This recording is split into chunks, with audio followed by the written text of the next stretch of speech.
70 years से वो यहाँ बसे, वो पाकिस्तानी नहीं है। लेकिन इलीगली बसे हुए हैं ना। यहाँ कितने इलीगल नहीं है?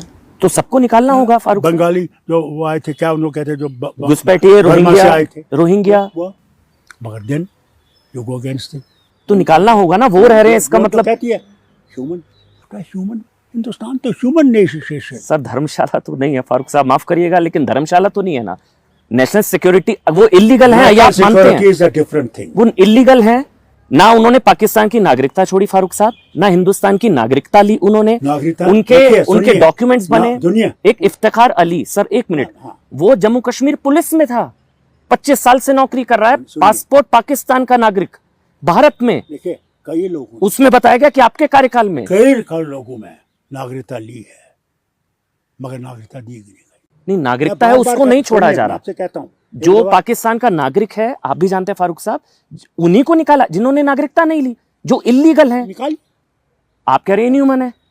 ये है इनह्यूमन, मैं आज भी कहता हूं। इलीगल है, कुछ भी हो, इलीगल हो फिर भी। Yes, they should be not treated like prisoners. कल को यही उठ के फिर कोई ओवरग्राउंड वर्कर बना तो बंद कर दिया है। हाँ, अटारी बॉर्डर बंद। न वो इधर के हैं न उधर के हैं, दर बदर बच्चे लेके आपके बॉर्डर के पास है। क्या ये ह्यूमन है? क्या ह्यूमन है ये? सर कल को यही अगर ओवरग्राउंड वर्कर बनते हैं, यही अगर फारूक साहब ओवरग्राउंड वर्कर बनते हैं बिना डॉक्यूमेंट्स के, इलीगल, पाकिस्तान की नागरिकता नहीं छोड़ी, भारत की नागरिकता नहीं ली, तो फिर ये इलीगल है ना फारूक साहब। ये इनह्यूमन कैसे? नेशनल सिक्योरिटी बढ़ी या सेंसिटिविटी आधे, या ह्यूमैनिटी बढ़ी या नेशनल सिक्योरिटी? कई हैं पाकिस्तान, तो वही भेज रहे हैं और आप कह रहे हैं इनह्यूमन है। मुझे समझ नहीं आती आप क्या चाहते हैं, क्या चाहते हैं आप?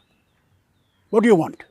जो पाकिस्तानी है वो छोड़, उनको जाना होगा, उनको जाना होगा ना फारूक साहब। जो पाकिस्तानी उनको जाना होगा, जाने दीजिए, ले जाइए। वही आप इनह्यूमन कह रहे हैं फारूक साहब। मैं हर बात कहूंगा, आज भी और कल भी।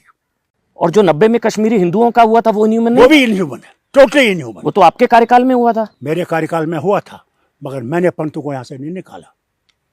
मैंने पंतों को नहीं निकाला, पंतों के लिए गाड़ियां लाई गई। मैं वजीर आला नहीं था, आई हैड रिजाइन्ड। लेकिन उससे पहले ही हो चुका था। टुक पार्ट, नरसंहार उससे पहले शुरू हो चुका था। बहुत कम था, बहुत ही। सर जस्टिस गंजू, आपको मैं डेट वाइज बता सकता हूँ आपको फारूक साहब, मैं डेट वाइज, जस्टिस गंजू नवंबर। सर आप सुनिए, उखड़िए नहीं, मैं सवाल पूछ रहा हूँ। जस्टिस, एक मिनट, अरे मेरी बात सुनो यार। आपके कार्यकाल में हुआ था। मेरी बात सुनो, तो मेरी बात सुनने की तैयार आप बोलिए ना। टीकालाल टपलू सितंबर, जस्टिस गंजू नवंबर।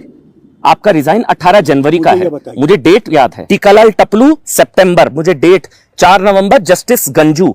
इसके अलावा जगमोहन ने राजीव गांधी जी को चिट्ठी लिखी थी जिसमें कहा था कि कई तरह के इनपुट से कार्रवाई नहीं हुई।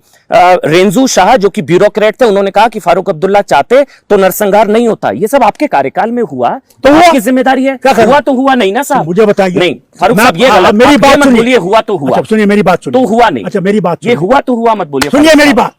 19 जनवरी से एक दिन पहले आपका इस्तीफा हुआ। आपने कह दिया ना? जी बिल्कुल, बिल्कुल कह दिया। जी, और कुछ कहना है? नहीं, बोल दीजिए, और भी बोल दीजिए, बोलिए। और तो आपको कुछ लोग जिम्मेदार मानते हैं फारूक साहब। जिस तरह का माहौल है, प्रधानमंत्री ने एक शब्द का इस्तेमाल किया, समय कम है लक्ष्य बड़ा है। प्रधानमंत्री ने सेना को फ्री हैंड दिया, बिल्कुल जंग के मुहाने पर। आपको लग रहा है ये सही समय है पीओके के विलय का, जो राजनाथ सिंह ने भी कहा था, पार्लियामेंट का रेजोल्यूशन है, प्रधानमंत्री कसक शब्द का इस्तेमाल कर चुके हैं। करें, हम देखें पीओके की वापसी। देखिए, हम देखना चाहते हैं। दिखाएं, हमने कभी रोका नहीं, कभी नहीं रोका, कभी नहीं कहा नहीं कहीं। लेकिन माफ करिएगा फारूक साहब, आप ही ने कहा था पीओके किसी के बाप का नहीं है। ये आप ही के शब्द थे। आपने कहा था कि, मेरे को एक बार पूरा अगर आप इजाजत दें, आप ही के शब्द हैं, बुरा मत मानिएगा। आपने बोला था पीओके, शब्दशः बोलूंगा, किसी के बाप का नहीं है। आप ही ने बोला था पाकिस्तान ने चूड़ियां नहीं पहन रखी, आप ही ने पाकिस्तान के पास एटम बम, ये तीनों चीजें आप ही ने बोली थी कि चूड़ियां नहीं पहन रखी और पीओके किसी के बाप का नहीं है। मैं मानता हूं ना आज,